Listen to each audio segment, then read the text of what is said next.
be able to call him our Father. That in the midst of a world full of trouble and chaos, we have the light of God. The world is in turmoil, but we have the peace of God. The Lord Jesus Christ said, "My peace I leave with you. I give you my peace," not the way that the world gives peace. The peace of the world is conditional. The peace of the world is fragile. The peace of the world is not reliable. But it says, "I give you my peace. And I make with you a covenant of peace, which shall not depart from you." Lord, we are grateful to you for such a privilege to have peace in the midst of turmoil. Yes, you said, "In the world there shall be tribulation, but it is in me that you will have peace." Then you said, "Be of good cheer, I have already overcome the world." This is our confident assurance that our Savior has overcome. And because he overcame, we shall overcome. Thank you, Lord. Lord, we receive this morning what you have for us with thanksgiving. Break the bread and let our eyes be opened, that we might know the mind of God for now and for the times ahead. Let the spirit of prophecy rest upon us.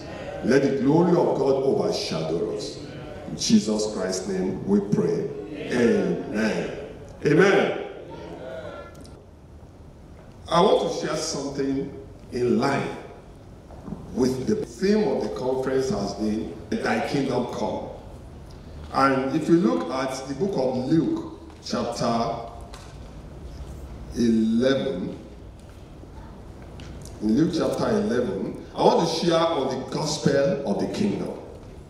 And I want to, by the grace of God, link it with the theme of the conference, "Thy Kingdom Come." What is the connection between the gospel of the kingdom and the kingdom of God coming? That's the burden for today. So the conference is on "Thy Kingdom Come." But I want to share with us on the gospel of the kingdom. How the gospel of the kingdom is instrumental to the coming of the kingdom. And then what is the part that we, the people of the kingdom, have to play in the gospel of the kingdom so that the kingdom shall come. Amen.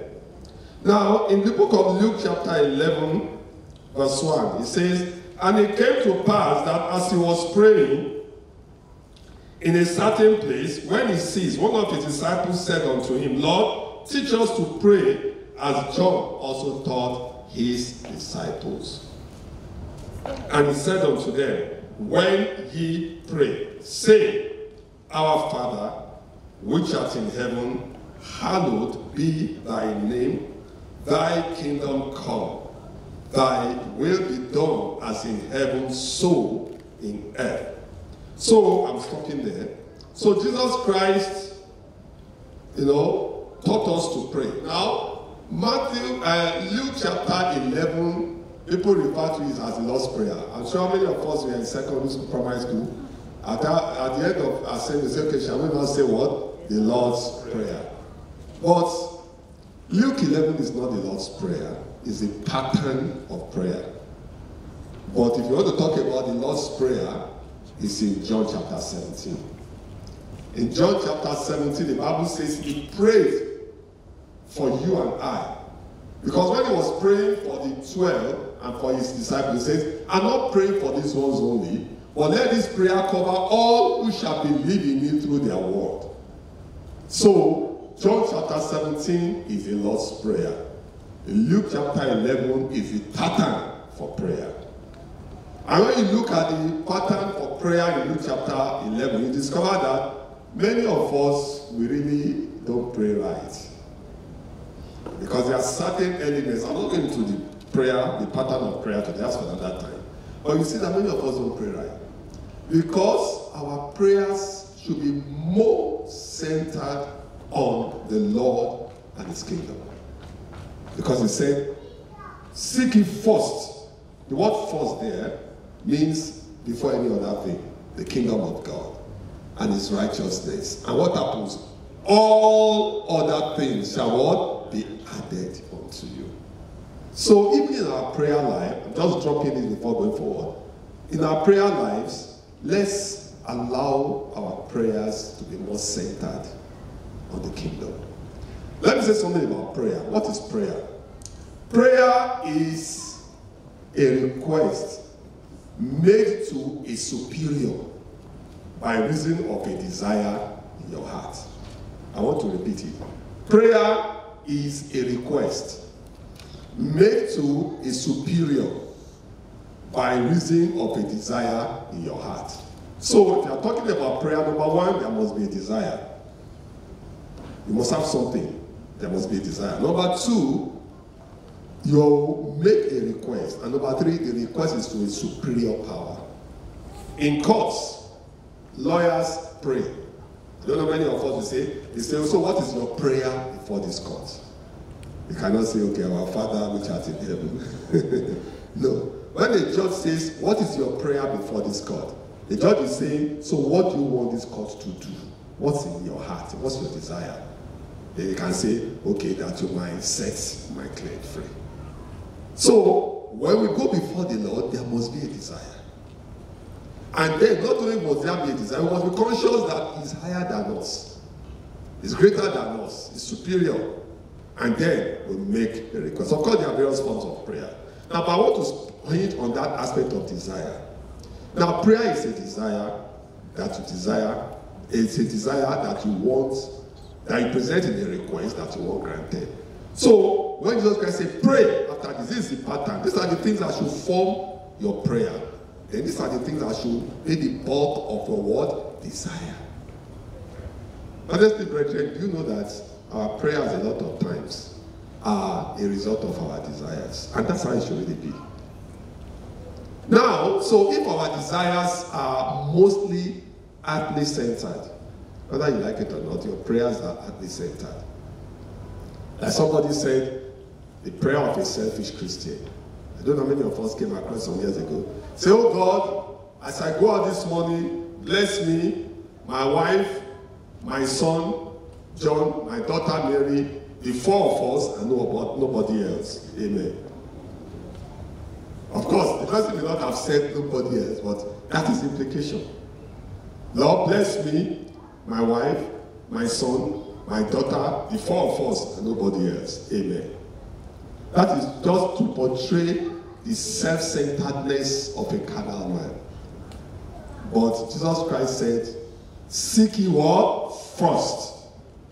And though, if you seek first the kingdom of God, that should be your desire, isn't it?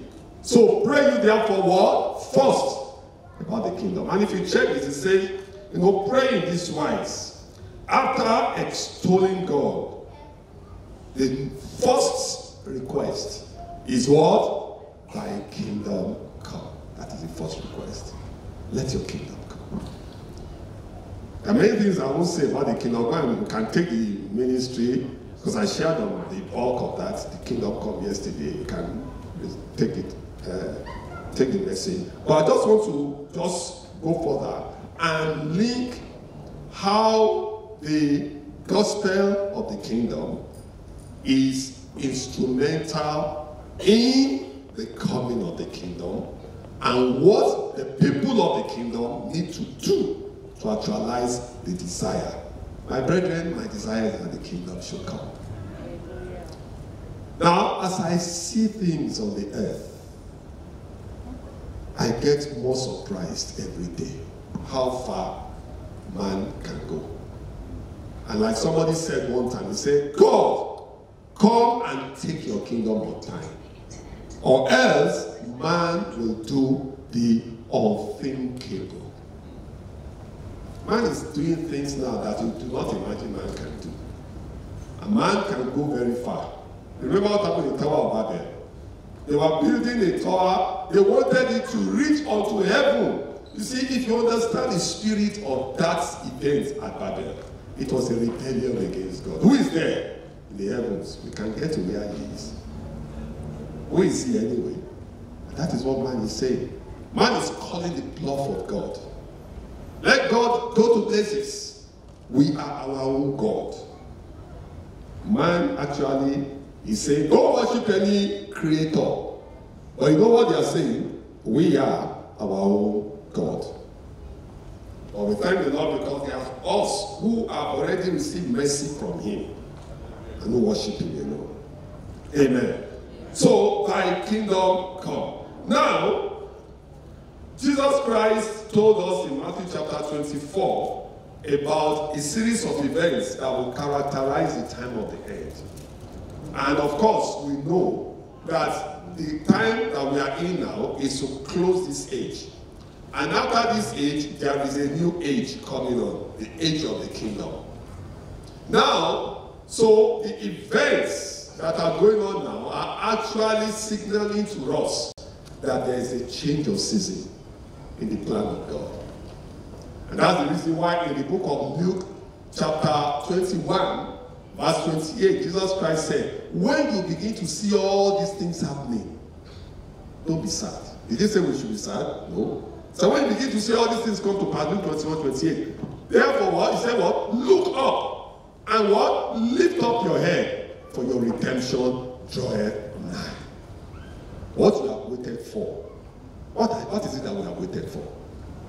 1 John chapter 3. Beloved, now are with the sons of God. But it does not yet appear what we shall be. But when he shall appear to take the kingdom of the earth and set up his own kingdom, we shall be what? Like him. Now, to paint the picture further, first in the book of Isaiah chapter 2 verse 9, it says, eyes have not seen, ears have not heard. It has not entered into the hearts of man the things that God has prepared for those that love him. Brethren, God has planned for you. He has planned for me. Incidentally, the plan that God has for us has relevance in this world and in the world to come.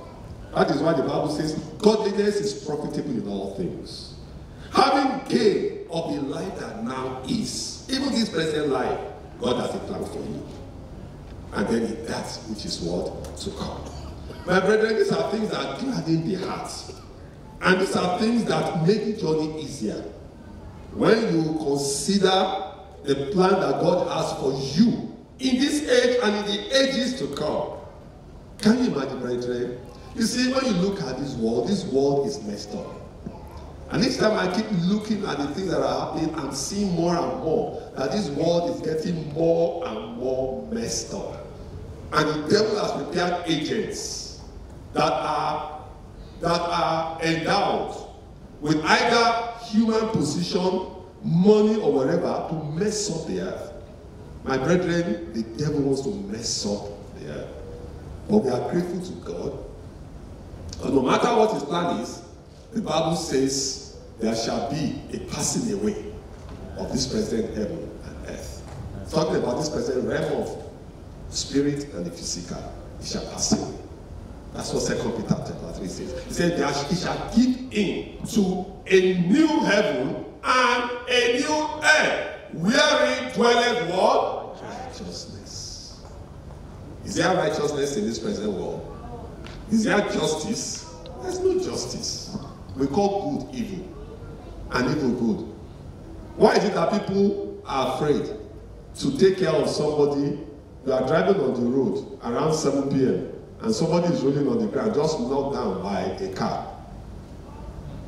If you look at the parable of the Good Samaritan, what should you do? You should carry the person to the hospital. But now if you go to hospital, you say, no, go and get police report. When you get to the police, the police say, so, okay, you want a report. Okay, first of all, go and bring the money for typewriter, the money to type it. And after you say, how did you even know himself? How sure you're not the one? they put you behind the counter. Is that not happening? It's happening. There's no justice. There's no righteousness. But we thank God because things shall not be like this forever. Amen. There is a kingdom coming. In that kingdom, which we are a part of already, I'm already a part of that kingdom, but I shall be adopted fully into that kingdom. There's righteousness. There's justice. Praise the name of the Lord. So in Matthew chapter 24, verse 14, Jesus Christ, while speaking about the things that will take place before his return, he said the last of the 7 signs that will signal his return is, and this gospel of the kingdom shall be preached in all the world for a witness unto all nations. And then what will happen? The end. When the end comes, when the end of this age sets in, according to Revelation chapter 20, the age of the kingdom sets in. And the age of the kingdom is referred to as the golden age of prophecy. It's a period when God is going to put right every wrong. My brethren, I long for that time. Amen. I want to be a very full part of that. Yes, praise the name of the Lord. Hallelujah. Now, if you look at the book of Luke, chapter 20, we cannot paint too much the picture of how horrible things are and how horrible things will be. But one thing that is so clear is that God is going to intervene. He's going to take over. Because a kingdom is the Lord's. He's the governor among the nations. Now, Luke chapter 10. Now, in Luke chapter 10, we see there the appointment of the 70 disciples and the commissioning of the 70 disciples for the work of the ministry. Remember, Jesus Christ had several people following him. We don't know how many, but the Bible says on the Mount of Olives there were over 500 of them. That saw him when he was living. Now, but then they had the 70. They called them disciples. I'm sure among the several people following him, some knew what they were doing, some didn't know what they were doing. Some followed him for fish, some followed him for miracles. But there are those who followed him because of who he was, or because of who he is. Now, so in Luke chapter 10, at the time, he prayed, spent time to pray, and then he appointed 70 of them. And then he commissioned them. Let me read some portion. After these things, that verse 1, the Lord appointed other 70 also. He had appointed 12. But now he appointed 70. And sent them 2 and 2 before his face, into every city and place whither he himself will come. Therefore said he unto them, the harvest truly is great, but the laborers are few. Pray ye therefore the Lord of the harvest, that he will send forth laborers into his kingdom.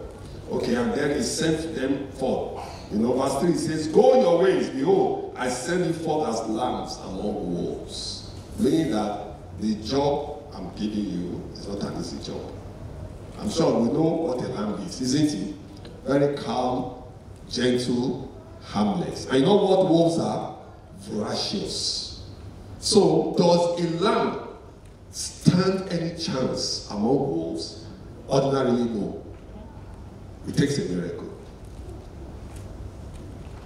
Now, do believers stand any chance before a confused and a godless and voracious world? Ordinarily, no. But spiritually, yes. Now, this is to let us know that as we go out every day, that's why the scripture, Paul, one of the Psalms, Psalm 44 says, we are accounted as sheep for the slaughter. Are you aware that the world doesn't like you? Are you aware? Yes. Are you aware that many of the people that you meet every day, they hate your gods? Unless you're not living right. Unless you're not living right. They hate your gods. Some may laugh at you, but they wish they could squeeze you to nothing. Yeah. Some of them are not done anything, they just hit you. One of my wife's colleagues, a colleague just told somebody else who told her, he said, this Adeleke is a witch. So my wife said, well, I'm a good witch. Before somebody can tell somebody that you're a witch and you know who you are, it means the person probably has tried you and some things have happened to him. Do you know how many people try you and fire burns them? You know, God fire. I always tell you, I say, God, I thank you for battles that you have fought and won that I didn't know about. Because there are several. My brethren, God says, I will contend with those who contend with you. Hallelujah. There are several times that people don't tell their stories. So. I've had people tell me, this God, continue to serve him. When somebody tells you that, he has seen sign. Say, this God, just keep on serving him. Now, so he said, I'm sending you for as land in the midst of wolves. And then he mentioned, you know, the modus operandi, which I don't want to go into now. Now, verse 9, he called the commission. It says, and heal the sick that are there, wherever you get to, and say unto them, the kingdom of God is come nigh unto you. That's where I'm going. So what was the essence, the body, and the purpose of sending out the 70? To take the kingdom of God to men. Amen. So what is the body and the purpose of our service as God's children? To take the kingdom of God to men. When you go out tomorrow with this renewed understanding, what is your mission for the week? To take the kingdom of God to men. Now, there are two faces of the kingdom of God. There is the kingdom now, there is the kingdom we await. When Jesus Christ said, thy kingdom come, is a desire. But when he said in Luke chapter 17 verse 20, the Bible says, the Pharisees asked him, when shall the kingdom come? He said, oh, you are waiting for a time, the kingdom is already here. Is that contradictory? He said in Luke chapter 17 verse 20, say, where are you looking around, whether it is here or there? Say, the kingdom is already around. But in Luke chapter 11, he said, pray for the kingdom to come. So there are two faces of the kingdom. There is the kingdom now, there is the kingdom that is to come. Now, the kingdom now is speaking about, because we're talking about the demonstration of the dominion and authority of God. Now, the church is the instrument for the demonstration of the kingdom of God now. And in a lot of the writings of Matthew, Matthew refers to the kingdom now as the kingdom of heaven. While a part of Matthew and other scriptures talk about what? The kingdom of God. Now, whenever the Bible talks about, Jesus Christ says, then shall the kingdom of heaven be likened. It's not talking about heaven where God is. Go and check. Okay, when you say, then shall the kingdom of heaven be likened unto 10 virgins. Are the virgins in heaven? Hello? Are the virgins in heaven? They are on earth.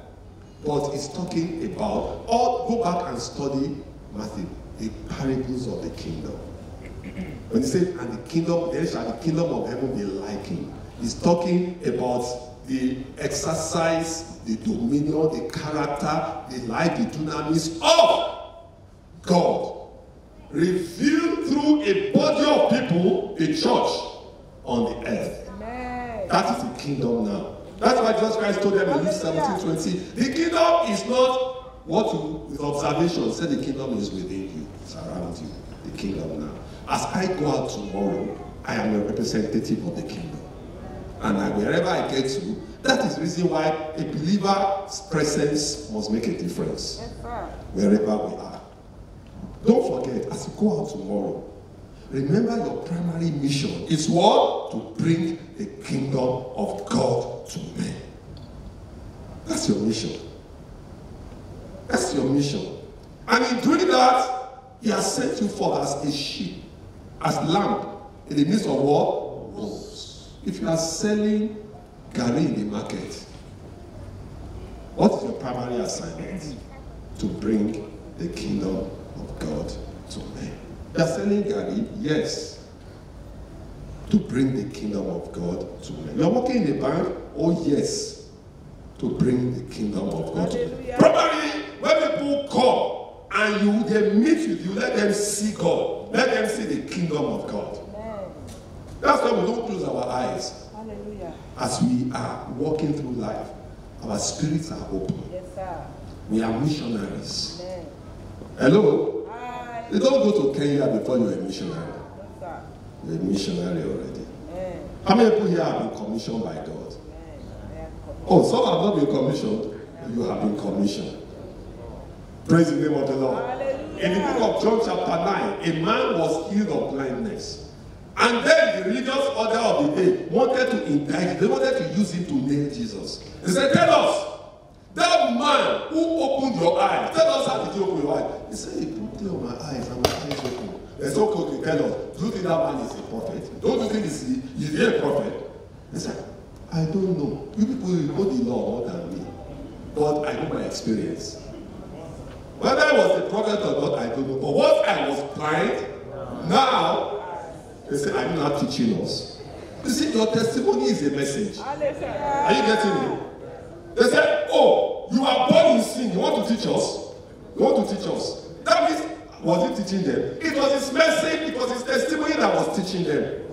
So when you go out and your life is a testimony, and you open your mouth and you tell people who you are, what has happened in your life, what is happening around you, you are teaching. Jesus Christ said, go into all the world and teach all nations. Praise the name of the Lord. Hallelujah. Now, so I've said that they bring it, whatever you do, you are bringing the kingdom of God nearer to men. Now, but in Matthew chapter 24, Jesus Christ made a statement. He says, and this gospel of the kingdom shall be preached. Now, when he was talking about this gospel of the kingdom, brethren, he was talking about the good news of him as the king of the kingdom now and the kingdom to come. Now, the gospel of the kingdom encompasses the life of the kingdom and the power of the kingdom. Those are two aspects. And it is covered in the words of Apostle Paul to the Romans in Romans 14:17. It says the kingdom is not meat and drink, but what? Righteousness, joy, and peace in the Holy Ghost. So, how do you know you are representing the kingdom? And what tools are at your disposal? Righteousness, joy, and what? Peace in the Holy Ghost. So, with those tools, my brethren, we are representatives of the kingdom and we are declaring the kingdom. So, the kingdom is revealed by life and by power. Now, everyone who wants to take the kingdom of God to men must realize that the primary and the first thing is to live the life of the kingdom. Yes, sir.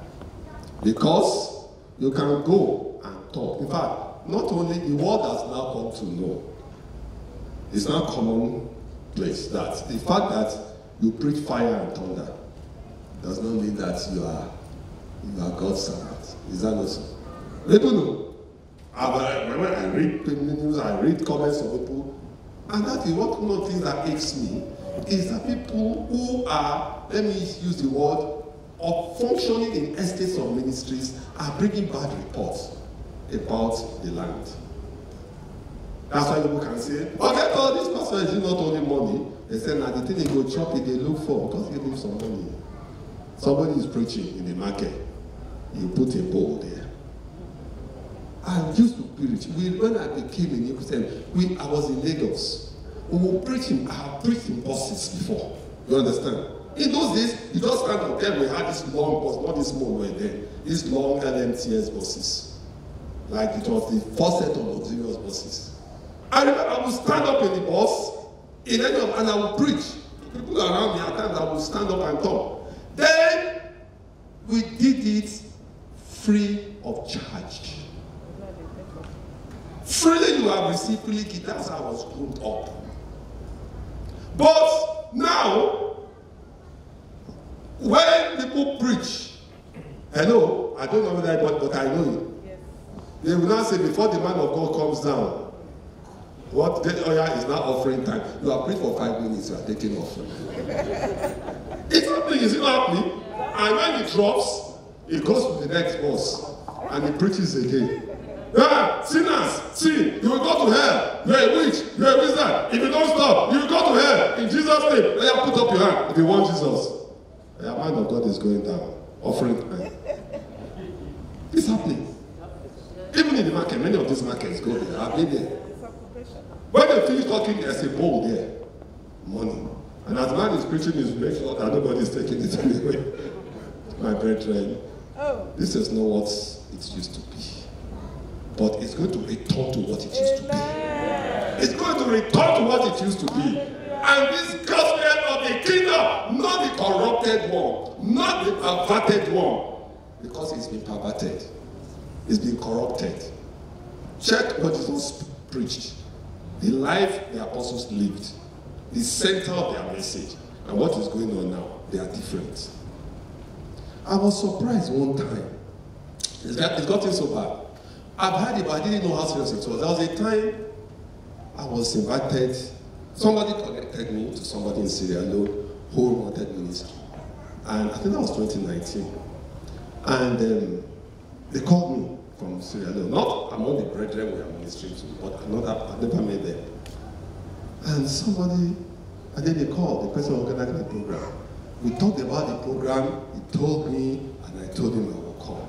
He even asked me, he was surprised, he said, does he send me a ticket? And he said, so buy my ticket. I was surprised. Then he now said, yeah, so how much are we going to give you? I was shocked. I told my wife when I came back. He said, yeah, I'm not the one. How much are you collecting? I said, collecting for what? Yeah, he said, for coming. I said, no, I don't charge. The Lord ministers to you to give anything to cover my trip, fine. But even if there's nothing, before I go anywhere, I must have my return money. Else I won't go. He was shocked. Hello? Hi. It was shocked. But then I got to know that people now, servants of God, they talk before they come. Hello? Hi. No, you talk. Somebody, I now have somebody say what they say, he said in Yoruba, say, well, brethren are called up. That means brethren will teach you sense. So you settle it before you go. Was that what Jesus Christ said? No, sir. Freely you have received. Freely what? Give. Amen. Amen. Amen. Amen. Amen. Freely you have received. Hallelujah. Freely what? Give. Amen. My brethren, the way the gospel is being preached now is not the way it should be preached. Most, I'm not saying many, I can say most of those in ministry now are there because of what they can partake of.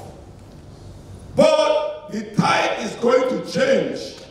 It's going to return to what it used to be by the power of the Most High God in the name of the Lord Jesus Christ. Okay, now, if you now want to talk about the kingdom message, because what Jesus Christ said, he has said we should pray thy kingdom come. Then he said, this message of the kingdom shall be preached before the end. So there's a connection between the preaching of the gospel of the kingdom, which is a pure gospel, not adulterated gospel, before the end of the kingdom, before the coming of the kingdom. Now, so let's look at the book of Jude. Let's look. Now, Apostle Jude wrote 2 letters. Apostle Jude wrote 2 letters.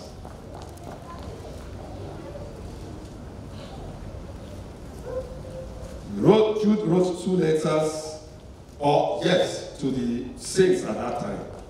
Now, Jude, the servant of Jesus Christ and brother of James, To them that are sanctified by God the Father and preserved in Jesus Christ and called. So he wrote to the saints who were scattered. Mercy unto you and peace and love be multiplied. Verse 3.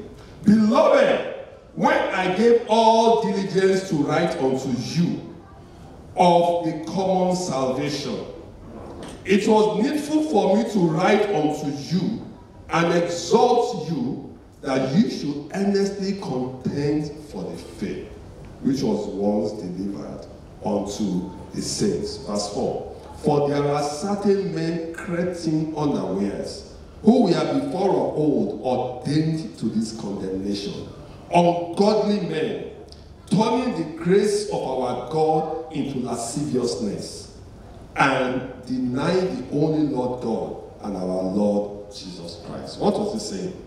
Now, he wrote the brethren, and what was the emphasis of the first message? Our common salvation. Salvation that is common to us. The way we know it. But then, certain things now began to happen. And he saw the need to write them again. And this time around, that they should all contend for the faith. When you say contend, you're talking about fighting, isn't it? And the Bible says on the book of 1 Timothy, it says, fight the good fight of faith. Of course, that is not telling us that we should take a gun and take cutlass and begin to fight people because of our faith. No. But the fight of faith is a fight you fight with your life. It's a fight you fight with your words in the Spirit. Praise the name of the Lord. Now, so the meaning, the word, the gospel that Jesus Christ asked us to preach is the one he preached, which has been perverted over time, or which shall be preached again. Now, we have had time before to share on Revelation chapter 10, so I won't spend much time. I'll just mention it in reference. Now, in the book of Revelation, John saw a book with 7 seals, sealed within and without. And there were 7 seals that were unsealed one after the other, which speaks about various, events in their sequences regarding the time of the end. And then, when he opened the 7th seal, then there were 7 angels with 7 trumpets. Now, those angels are symbolic of messengers, and the trumpet is symbolic of messages, signaling events that shall take place. Now, but I'm referring to the 7th angel. Remember, there were 7 angels with 7 trumpets. Now, each of the angels is symbolic of not one person, but a body of messengers. Now, secondly, the trumpet in their mouth. Remember, this was a vision. Hello? It's a vision. A lot of people err when they are reading the book of Revelation, because the book of Revelation is a book of symbols. When the Bible says, and I saw by the sand of the sea a beast having 7 heads and 10 horns. Hello? Are you waiting for that time? When you are going to go to the beach, to the seaside, and then from the another beast shall appear. No. They are symbols. They are symbols. And it's very important to compare scripture with scripture to know what their symbolisms are. Now, the trumpet, right from the time of the book of Numbers, is used to symbolize the message. If you look at Numbers chapter 10 in your spare time, it says Moses gave them 4 purposes for blowing the trumpet. 4. This is Numbers chapter 10. He said when God wants to talk to the leadership of Israel, blow 1 silver trumpet. When he wants to talk to everybody, blow 2. So the trumpets were symbolic of messages. That is why 1 Corinthians chapter 14 verse 8 says, if the trumpets are uncertain in the messages they convey, we shall prepare for war. So we have now trumpets that are sounding, that are not conveying the right message. Talking about ministries, not all, but quite a number. You see, there is a mind of God for every time. Now, if what God wanted you to say 2 days ago, you said it, and 2 days' time, God has moved, because God is dynamic. And as you say what he said 2 days ago, then you see your message ceases to be relevant. And God will raise up other people that will say, because the Bible says, he that had an ear, let him hear what the Spirit word said, what he's saying to the churches. There's always a word and a mind of God to the churches, to his own people. So, in Revelation chapter 10, there were 7 trumpets, blown by 7 angels, symbolizing different messages. But what I want to emphasize, which I've had a persuasion of for quite a while, is that there is, when you say a 7th message, it means, and there are 7 angels, and the 7th messenger. The first blew, as we can see from verse chapter 6 or so, 2nd, 3rd, up to 6th. Then the 7th blew. Now what does that tell you? After the 7th, there is no other. Are you getting where I'm going? After the 7th angel sounds, because we are told there are 7. And then there is a message. Now if you look at verse 10, verse 7, I don't want to go into the other details of Revelation 10. We have had time to share of them, and it's symbolic of that mighty angel. But in verse 7, it says, all those ones are after at the blowing of the 6th trumpet. But in verse 7, it says, but in the days of the voice of the 7th angel, because the 7th angel is conveying a message. Amen? Amen. In the days of the voice of the 7th angel. Another thing is that the ministry of the 7th angel is for a season. It's not one day. Because he said in verse 7, in the days, in plural, of the voice of the 7th angel. When the 7th angel, he said, when it shall begin to sound, the mystery, the word mystery means something hidden. The hidden things of God should be finished, as he has declared to his servants, the prophets. So there are several things about God that will never and will never be known except by the ministry of the 7th angel. Now, let me make it simpler. I hope I'm not complicating it. Now, the time of the end is the time of rounding up the purposes of God all through the age of man. Because after the church age, from the understanding of the scriptures, the Lord will look forward to what? The kingdom age. Now, so the 7th trumpet is to set things in order. There's something we call, in science, we call it a reset. In fact, even in your phone, you have it, there are some phones that have what they call reset buttons. When things are in out of factory, setting, they say, okay, your phone begins to press a button, it's a reset. That's the easier way I can say. There's a reset ministry. You see, God, the ministry of the 7th angel is to reset things before the coming of the Lord, heralding the age of the kingdom. That's why in Acts chapter 3, verse 20 and 21, when Peter was preaching, after the beautiful gate experience, he said, and he shall send Jesus, whom the heavens shall retain until the times of the restoration of all things, as the prophets have spoken. So Jesus has gone to the Father. He seated at the right hand of the Father.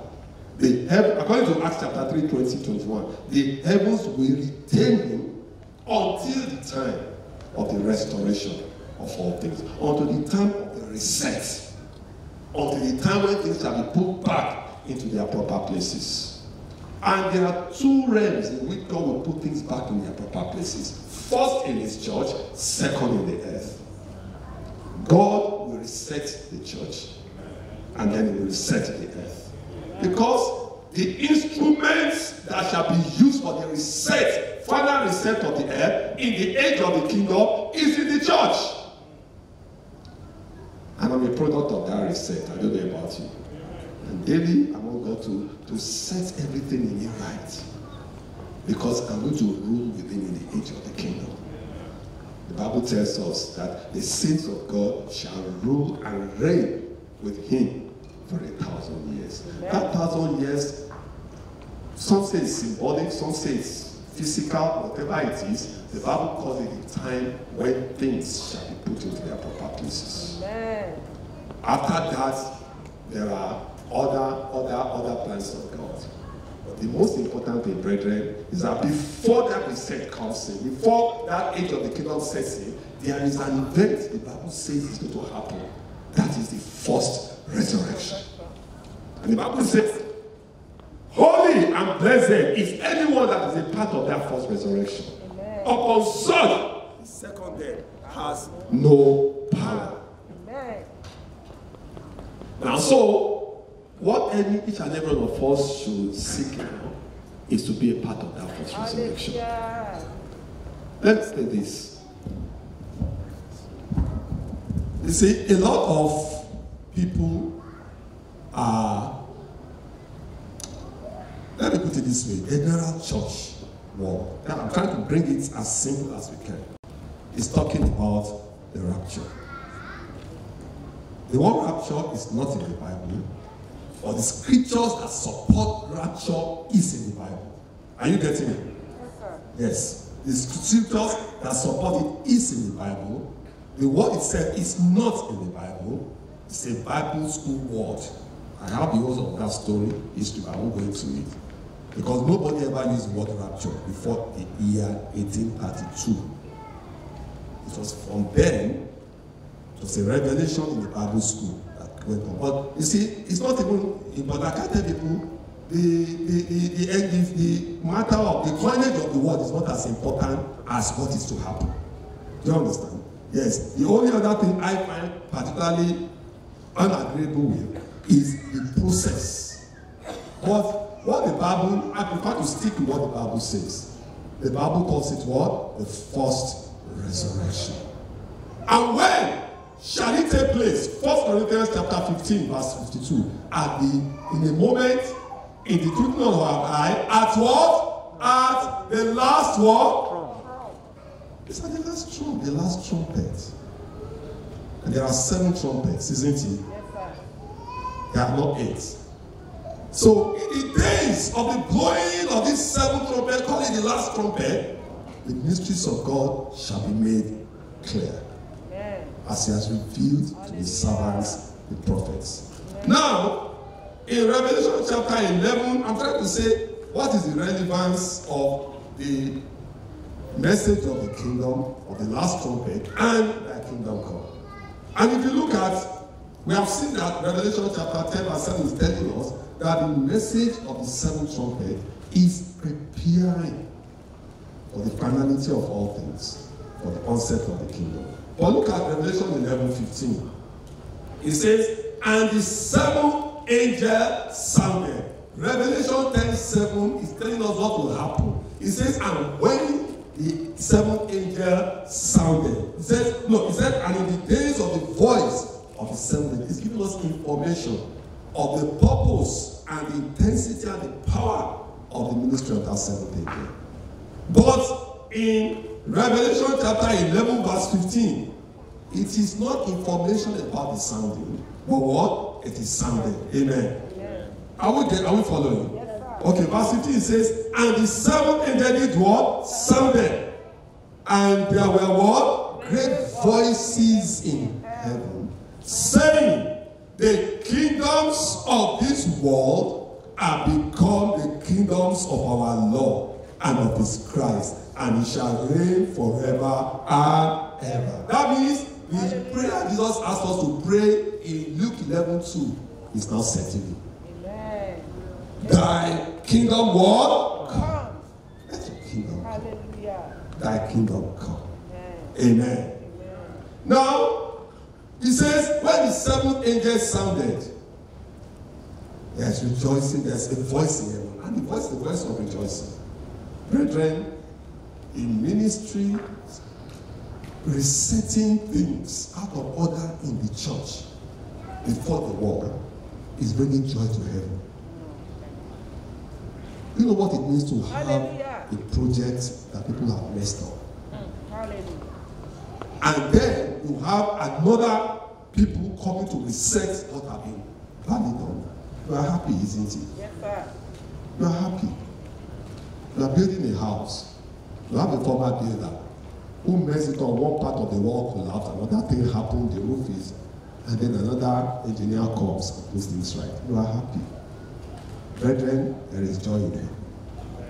In anticipation of the times that we are in right now. Now, I have related with many servants of God. I have related with many Christians.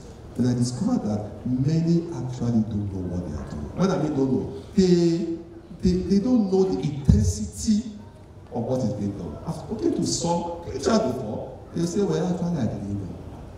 This is what we have been told. This is what we have been taught. But the mind of the Lord, that is the reason why we emphasize, go to the scriptures yourself. You know what Paul see, every said, be like the Berean Christians. Amen. Are you aware that an average church member is not like the Berean Christians today? Many people, they take their Bible to church, the pastor preaches, and when they are leaving, they give them message of the day. Some people print it out. And then from Monday to Sunday, they are bought the daily devotional by the pastor or by the church. There's nothing wrong with that. And that is what they use every time. And because the world is so busy, that is their only means of spiritual sustenance. They wake up, gather the family, okay, this is what we are doing today. Okay, read this, and then they will now read the comments of the devotional. What God says to that man, know what He's saying to you. And then you pray, you go out. And then do that till the next Sunday, you come and hear again. And then you week. There's no way you can be fair. It's not possible. It's not possible. This Bible is a message of God to you. And the Bible says the Christians at Berea were more noble than those in Thessalonica. Why? Because any time they received the word, they went back diligently to search whether these things are what? So. One of the problems for rot in the Christendom today is because people hear and don't confirm. You should confirm, first in your spirit, then by the word. And let me say this to you, you have every right to ask. I wanted to use the word challenge, but let me not use the word challenge, it's too powerful. You have every reason to ask anybody that tells you anything. Please, I don't fully understand. Can you explain it to me? I will never quarrel with you or be angry with you. You tell me you don't even agree with me. Are you getting me? The reason is because if I have received, I should be able to share with you what I have received. Because I won't share with you what I don't believe. Now, so, somebody was asking me one day, it's not in this church. He said, Mr. Adiboke, he was a colleague. He said, is it wrong to ask questions in church? I said, it's wrong. He said, because he's an engineer. He said, in our church, because Nimi gave his life to Christ, he said, I ask questions from the pastor after Bible study on Sunday. And he tells me one day, openly, he wants me, that I'm talking too much, that I'm asking too many questions, that I'm bringing book to the word of God, that I should not do that again. So the young man got discouraged and he asked me. He said, is it wrong to ask questions? I said, no, it's not wrong. I said, ask question. It's your right. Did they not ask Jesus question? Hello? Did they ask Jesus question? Yes, sir. Did they ask Paul question? Yes. Most of the writings of Paul were a result of questions they asked and he answered. Don't let anybody take over the rule of the Holy Spirit in your life. Ask questions. The Bible says, prove how many things? How many things are you to prove? All things. And then do what? Hold fast to that which is true. If anybody comes to tell you anything here, if you don't understand, ask. Even if you disagree, you feel that. You see, because if you disagree with me, probably in looking back, I may not get a better life from you. Because the path of the judge is as a shining light. It shines more and more as we approach the perfect day. Amen. But we have situations in the church where some don't even know what they're saying, and so they don't want you to ask questions about it. Brethren, this is the time when the Lord is doing a work of a great reset in the church. Amen. Because there's an event, a big event about to happen, the first resurrection. Amen. Now, the first resurrection has nothing to do with the world. It has to do with the church. Yes, it is the time when the Lord shall harvest the first fruits of those who are alive and remain, who are actually in Him, walking with Him, walking in Him, not in deception, not Christians in church and sinners at home. Now, this is what God is working on now. Amen. The Lord at the end of this age is doing a work of harvesting of overcomers in the church. Amen. And there is what? A harvest in the first resurrection. Amen. And Revelation chapter 20 verse 5 and 6 says, blessed and holy is he that has a part in that first resurrection. Upon such the second death what? Has no power. So the ministry of the seventh angel, which is the last trumpet, which is the message ushering the kingdom in, is very vital to heaven. That's why at the blowing of the seventh trumpet, there are voices in heaven. Hallelujah. And it should be of importance to us too. Now, so in rounding up, what are the expected attitudes we should have towards the gospel of the kingdom? Let me say this. Anyway, I'm asked to preach. I preach whatever God gives me. I've been to places to preach before that some of my, even some brethren have went in agreement. I shall remember there was a time I was invited to preach somewhere in Southwest. It's a big Pentecostal church. Even at that time, two. One called me, another one called at that time. And I expected that some of my brethren in that city, at least you identify with me. I'm talking about brethren in this fellowship, in this setting. I expected them to at least come and encourage me and be with me. You know what? I was about to, because it's a very big church, I was about to mount a rostrum to preach one day. And one of the brethren in that city wrote a note, gave it to the usher to give it to me. He said, Brother Kola, you are defiling yourself by preaching in this place. I'm not telling you a story, it's what happened. He said, Brother Kola, you are defiling yourself by preaching in this place. I felt it was very unfair. I was about to start. And he told me before, you knew I was coming to that place. And I told you I was coming. But the Lord helped me. The Lord helped me. Hallelujah. The Lord naturally, wherever his word is spread, he will glorify his name. He glorifies his name. And they say that there are not now, many years ago, those people did not decide to put a series of television on their own television before we started our own. And also, the most important thing is that Christ is preached, isn't he? Yes. But I see that even his opportunity to reach out to places, there are people who otherwise, some people will never come to this setting. No? I hope you know that. Some people won't come here. But the Lord will send us where they are. As he opens the door anywhere. Somebody invited my wife and I recently to come to a country, one of the West African countries, in about 2 months' time. And she was asking, she knows our persuasion. I know, are you going to come? Please, so in case you are not coming, at least still pray for me. If you come, I'll be happy. We prayed, and we have sent a message, said they are coming, and they are happy. They are ready to prepare for me. Brethren, when I get there, you asked me to come. I didn't tell you I want to come.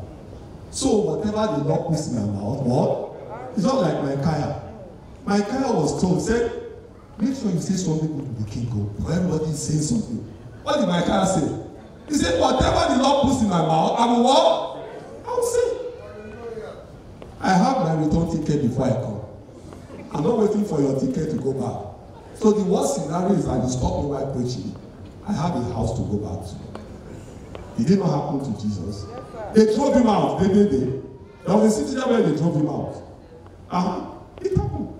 And he has even told us, he said, anywhere you get to and they don't receive you, do what? You don't. Lead them to it. Brethren, this message of the kingdom shall be preached. We need to pray about it. We need to do something about it. Amen. Now, there are two attitudes the Lord expects from us relative to the message of the last trumpet, the message of reset, the gospel of the kingdom. Now, first is to live it out. Second is to proclaim it. Don't forget. The first is what? Live it out. We see the symbolism of this in Revelation chapter 10. In Revelation chapter 10, John had a vision of a mighty angel with a scroll and all that. And then, he was told in verse 8, is it chapter 10 or chapter 11? Chapter 10, yes. Then he was told in verse 8, he was told, go. You have seen the road. Go and take this book in the hand of the mighty angel. Of course, the book contains message, isn't it? He said, go and take that book. Then he said, and he was warned, it will be sweet in your mouth, but it will make your stomach bitter. Meaning, the first experience with it is exciting, but the life of it can be painful. It's bitter. Now, brethren, everyone that hears and knows about the message coming for the prophetic message of reset, I'm just using that word, is excited, isn't it? We're happy. God is going to do something new in His church, in the lives of His people. But what we are told to do is to eat it. Eat it means that identify with it, and give yourself to it. Then it will place certain demands upon your life. And it will be what? Bitter in your stomach. But, verse 11 of Revelation 10:11 says, but as bitter as it is in your stomach, he said, when you take it, your life and ministry will change. Because you have prophesied before, but you shall not prophesy better. Amen. So the first thing the Lord is asking us is, live out the message. My brethren, this cannot be emphasized. It is not the hearers of the word that are just. It is the doers that are what? Justified before God. And one of the songs I love, which I still love, I still sing it. Let the beauty of Jesus be seen in me. All His wondrous compassions and purity. O thou Spirit divine, all my nature refine, till the beauty of Jesus be seen in me. Because what God is going to use to assess me at the end of the day is how much of the beauty of Jesus I have. Amen. You understand? Yes, sir. So, every one of us must receive a ministry. You see, Amos chapter 8, verse 11, there was a prophecy. It says, there shall be a time, there comes a time when there shall be a famine of the word of God. He said, there shall be a famine in the land. Not a famine of bread or water. Meaning, not a famine of physical bread, physical water. No. He said, but there shall be a famine of hearing the word of the Lord. That means the word of the Lord will be scarce. I'm not asking a question. Is the word of the Lord scarce today? No, but the pure word of the Lord is scarce. Hello? Now you can have the word of the Lord anywhere. Go back to your television, the word of the Lord is there. As you are going, even in papers now, put on your social media, you see. But you see, Jesus Christ said, take it what you hear. Then I say what? Take it how you hear. Because not everything that glitters is gold. There are poisonous things, extremely poisonous things going on now in the name of the Lord. Some for personal gain, some for the glory of the Lord, but they are ignorant. But there is a ministry of the world by a divine anointing putting things right in the lives of the saints of God and in His church. We should live out the word. That's a challenge we have, brethren. And secondly, do what? Proclaim it. Give yourself to it. Amen. Do all that you need to do to be a part of what? The propagation of the word of God. Amen. The reason is because the coming of the kingdom that we pray as a desire in Luke 11:2 is going to be realized. You know, Luke chapter 11 verse 2 is a prelude to the fulfillment of Revelation chapter 11 verse 15. So you have a part. What is the first part? Live it out. And the second part, do what? Proclaim it. Proclaim it or assist those, proclaim it at whatever level you have light. And then assist to be proclaimed by those who have more opportunities and light. I tell people something, my brethren. My own understanding of ministry is this. It is symbolic of what happened when David went to battle and he came back and the enemy has taken away his family and his children, the wives, and when he and the mighty men came back, the Bible says David wept. The Bible says he wept till he had no strength to weep. And then he asked the Lord, should I go after them? What's he go after them? Will I recover them? What's he recover everything? And he went and he recovered. When some of the mighty men followed him, but he said some of them should stay and take care of the stuff in the house. So when they went and recovered the people and the loots, because in those days they used to recover loots, then they came back. They wanted to share the loots. You know what they said? They said, only those of us who went to fight, who were the one on the firing line, this thing is for us.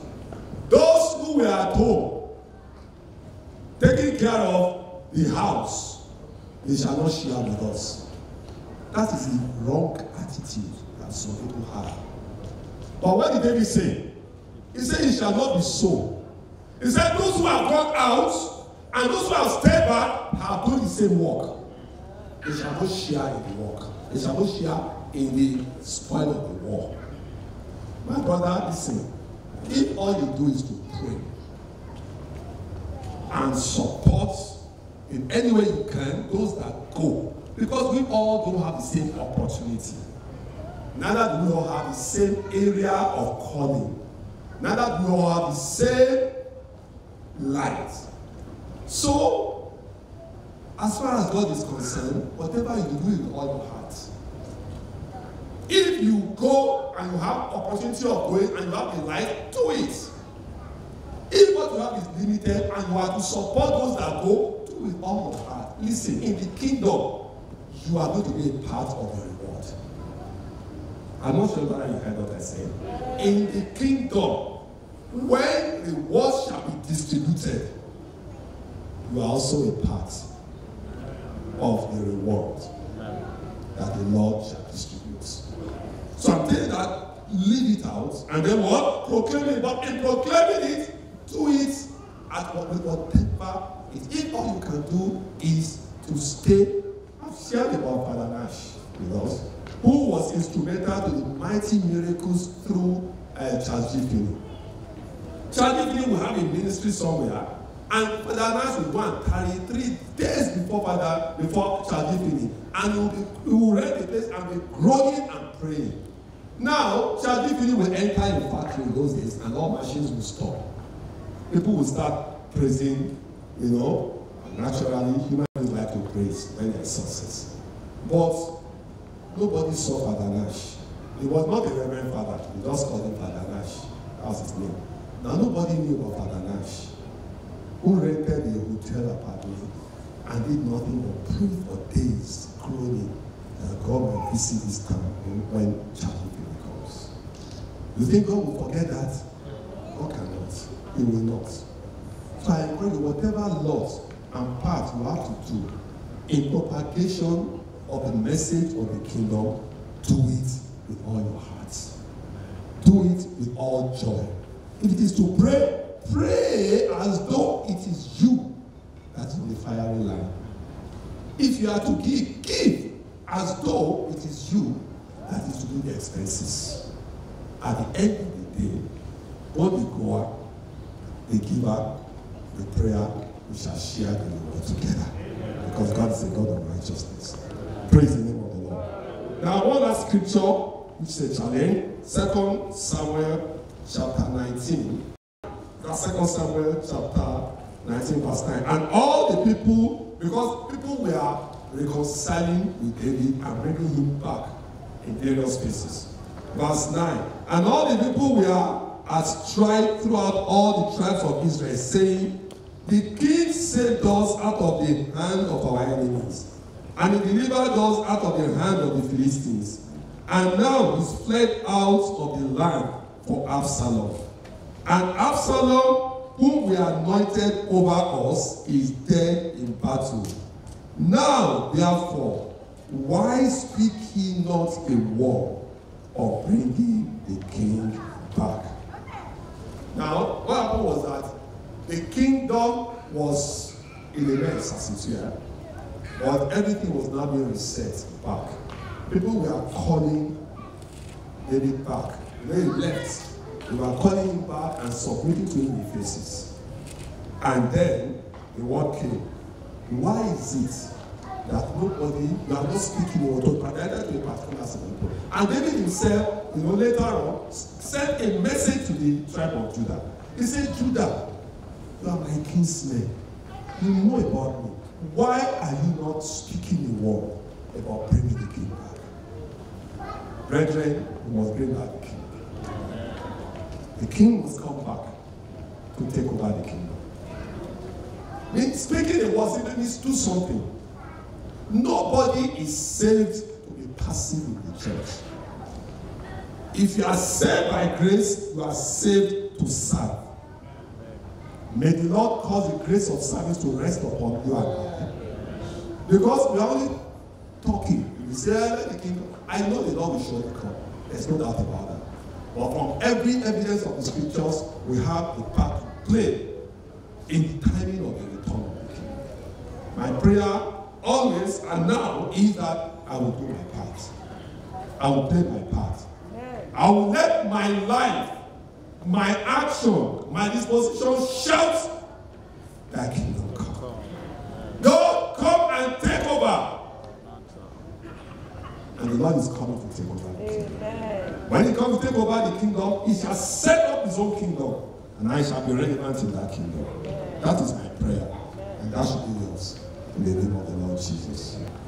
So, we have shared this morning a message of the gospel of the kingdom.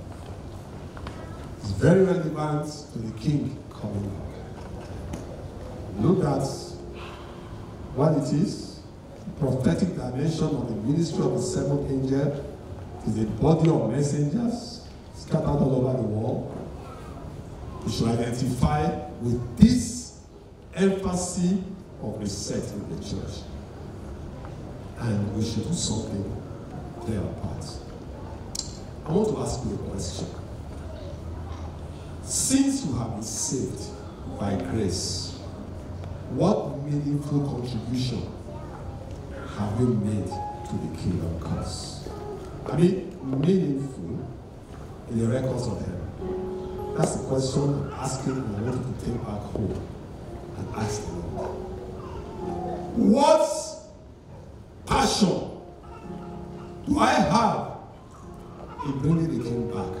Knowing that there are things that must be done before he comes back. The last of them being the message of the kingdom shall be preached as it was preached. To what extent am I going to seek relevance before God to contribute my creator? That's what I want us to take back home. The Lord might help us that we might be instruments of contributing our portion. But remember, two ways to do it. Live out your life. Proclaim it. Father, we thank you for today. We thank you for what you have done for us. We thank you for what you yet will do. We thank you, Lord, because the entrance of your word gives light. It gives understanding to the simple. I ask this morning that our hearts shall not be complicated. Amen. But our hearts shall be simple like babies to believe and trust and take your word. Let the ministry of today birth a fresh zeal in us. Oh God, let this ministry wake up the giants inside us. The giants that we have slept. The word says, wake up the mighty men. Lord, let every giant and everybody here be awakened. Amen. For in every one of us, there's a deposit of grace since we met you. Wherever that grace, that giant has laid fallow, let this ministry be a trumpet sound that will wake up the giant.